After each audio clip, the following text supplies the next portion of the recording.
Лига зеркальщиков. Казалось бы, в трансерфинге вопрос о судьбе не стоит, она может быть произвольной в силу существования пространства вариантов, и ею можно управлять, руководствуясь принципами дуального зеркала. И все же этой теме стоит уделить еще немного внимания. Мнения здесь разделяются. Одни считают, что судьба находится в руках ее владельца. Другие верят, что она предопределена. Третьи идут еще дальше, рассматривая судьбу как удел или рок, ниспосланный человеку свыше и обусловленный его деяниями в прошлых жизнях. Какая точка зрения стоит ближе всего к истине? Каждая. Все эти позиции верны и даже равноправны. А разве может быть иначе в мире, который является зеркалом? Всякий, стоя перед ним, получает подтверждение образа своих мыслей. Нет смысла спрашивать у зеркала, суждено ли мне увидеть в отражении свое лицо, грустным или веселым. С одной стороны, там отражается то, что есть, а с другой, каким пожелаю себя увидеть, таким и буду. Поэтому вопрос о судьбе – это вопрос выбора. Избрать ли судьбу предначертанную или предпочесть свободную? Все дело лишь в вашем убеждении, что выбираете, то и получаете. Если человек убежден, что судьба – это предопределенность и от нее не уйдешь, тогда действительно реализуется некий предрешенный сценарий. В пространстве вариантов, безусловно, существует отдельный поток, вдоль которого будет продвигаться кораблик жизни, если его пустить по воле волн. Обреченный, барахтаясь в своем инфантилизме, с благоговением задирает голову к небесам, откуда, как шишки, сыплются удары судьбы. О, сила провидения! О, десница рока!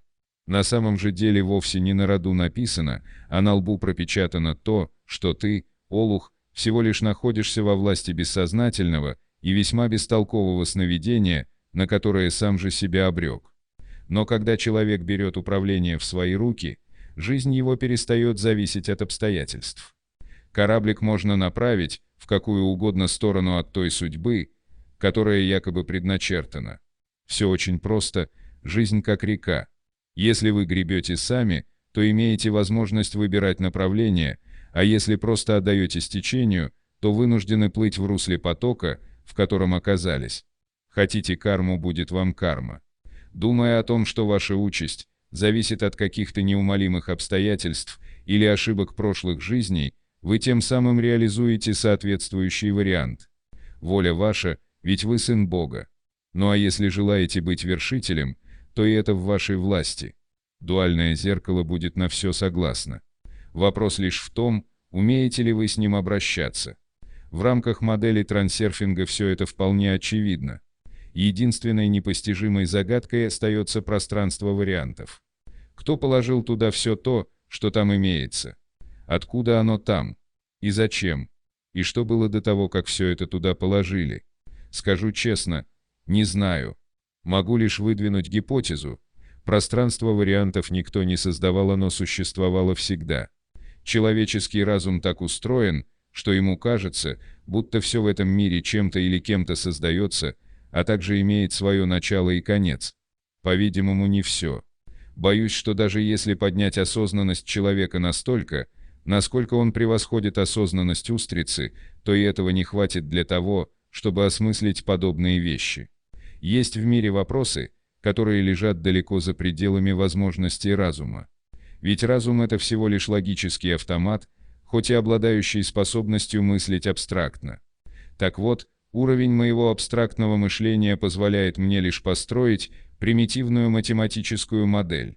Если устремить чью-то условную степень осознанности к бесконечности, при которой уровень осознанности человека обращается в точку, тогда поставленный вопрос сводится к следующему: почему мне, точки, позволено занимать какие угодно положения на координатной плоскости? Кто создал координатную сетку? Кому это нужно? И что было до того, как? Непостижимо, а если сказать этой точке, что помимо плоскости существует еще трехмерное и n-мерное пространство, то у нее вообще крыша поедет. Легче поверить в то, что судьба предначертана некими высшими силами, а также в то, что ее можно вычислить и предсказать, нежели в существование немыслимого пространства вариантов, в котором имеется абсолютно все. В любом случае людям неуютно жить в неизвестности, они стремятся получить хоть какой-нибудь намек на будущее, вот и идут к астрологам, предсказателям, толкователям. И здесь опять стоит вопрос принципиального выбора. Каково мое намерение? Узнать, что меня ожидает, или же сотворить то, чего хочу? Если избрана пассивная позиция, тогда, конечно, остается одно — обращаться к тому, кто имеет дерзость заявлять, что разбирается в книге судеб. А возможно ли это? Способен ли кто-то предсказать или рассчитать будущее? Несомненно. Более того, такое становится возможным именно в силу существования пространства вариантов. Иначе откуда ясновидящим взять фрагменты прошлого и будущего? Бесспорно, события не могут развиваться произвольным образом. Секторы пространства вариантов связаны в цепочке причинно-следственных связей линии жизни, которые подчиняются определенным закономерностям. А как можно судить о данных закономерностях? Очевидно, по каким-либо внешним проявлениям и признакам, каковыми могут служить положение небесных тел, сновидения, выпадающие комбинации карт и даже кофейная гуща. Случайностей не бывает. Понятие случайности – это лишь особая форма восприятия следствия при отсутствии детальной информации о причинах. Но опять же именно в силу существования пространства вариантов этого хранилища кинолент о прошлом и будущем прогнозы далеко не всегда подтверждаются. Число вариантов бесконечно, так что нет никакой гарантии, что с полки взята та самая кинолента, которой суждено попасть в проектор. Речь может идти лишь о доле вероятности. Одной из самых точных была болгарская ясновидящая Вангелия Димитрова, всемирно известная Ванга. Потеряв еще в детстве зрение, она обрела дар видеть пространство вариантов. Но даже при ее уникальных способностях процент попадания, как в прошлое, так и будущее, колебался в районе 70-80. Предсказания искажаются и восприятием самих ясновидящих, и последующей их трактовкой. Центурии Нострадамуса до сих пор интерпретируют в самых разных вариациях. В прогнозах зачастую пытаются увидеть то, чего там нет, и наоборот не замечают явного. Когда Ванга предрекла, что Курск уйдет под воду, никто ничего не понял, ведь от Курска до моря весьма далеко. Но когда затонула подводная лодка с тем же названием, то, наверное, у тех, кто знал об этом предсказании, холодок прошелся по коже.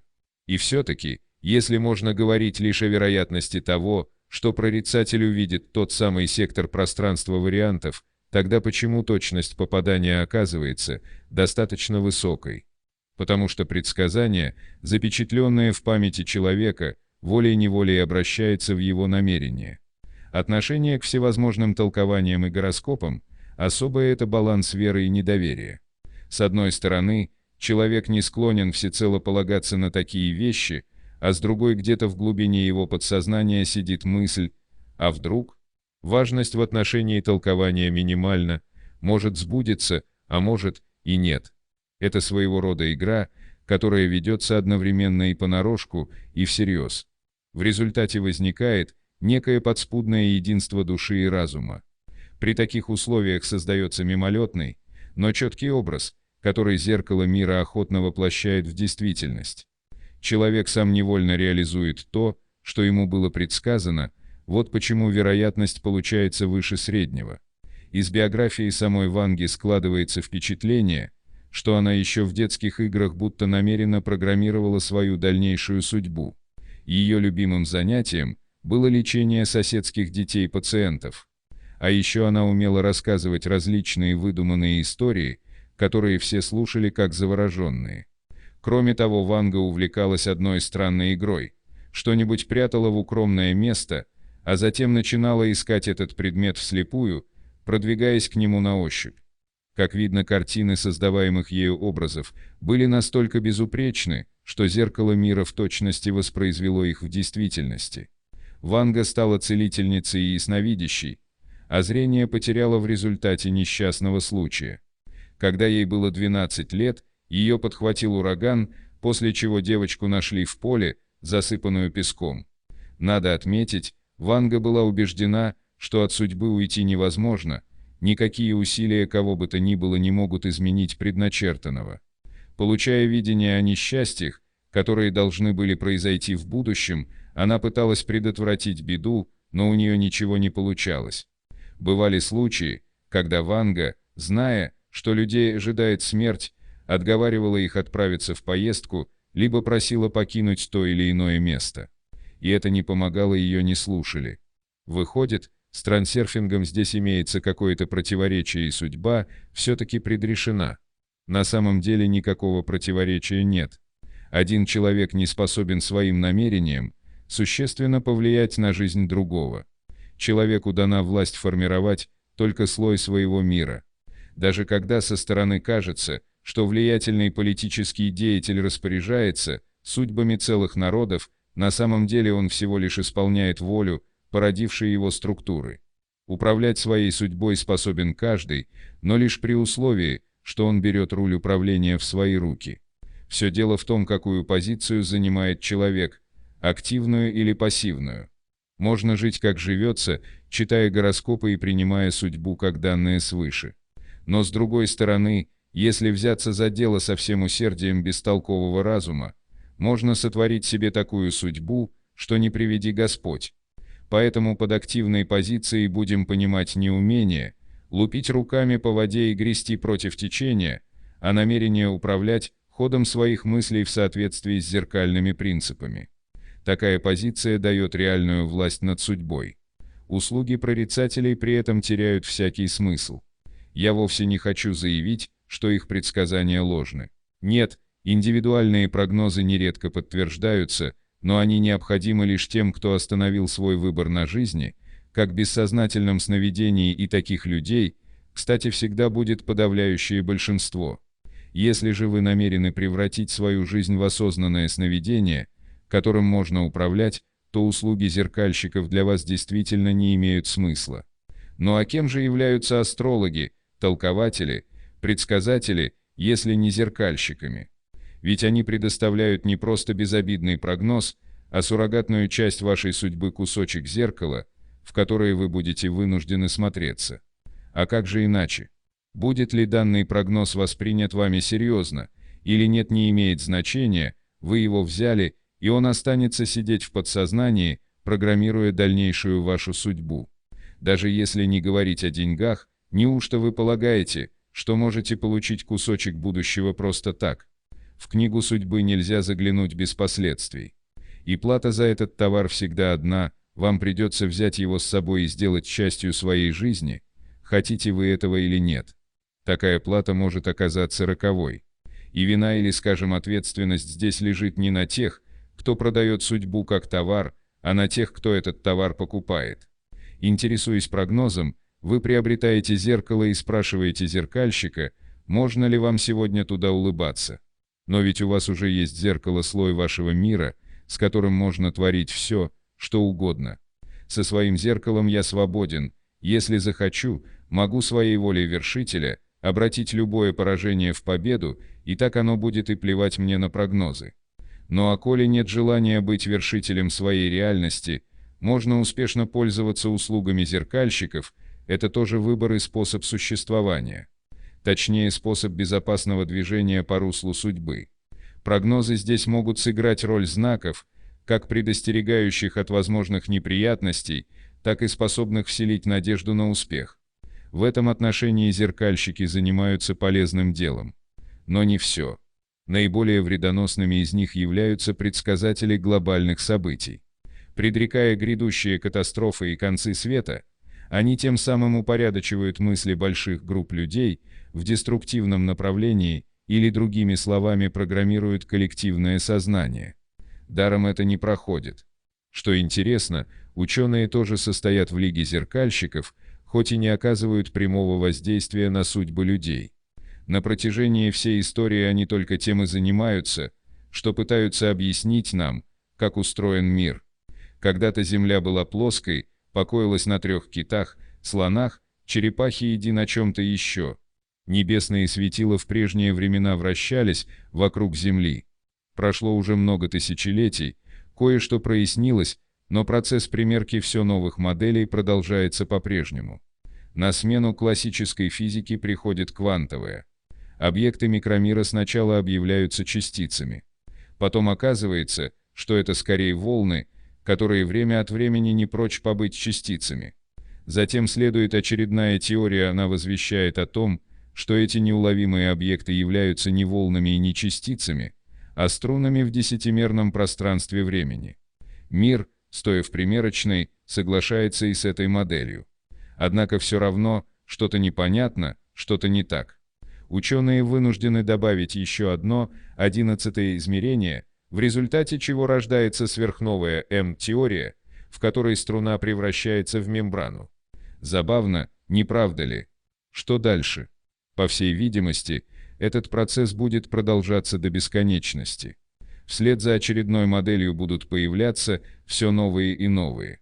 Если вы встанете перед одним зеркалом, держа в руках другое, то поймете, почему мир имеет бесконечное множество моделей. В зеркале перед собой вы видите себя с зеркалом, в котором отражаетесь вы в зеркале с зеркалом, в котором понимаете.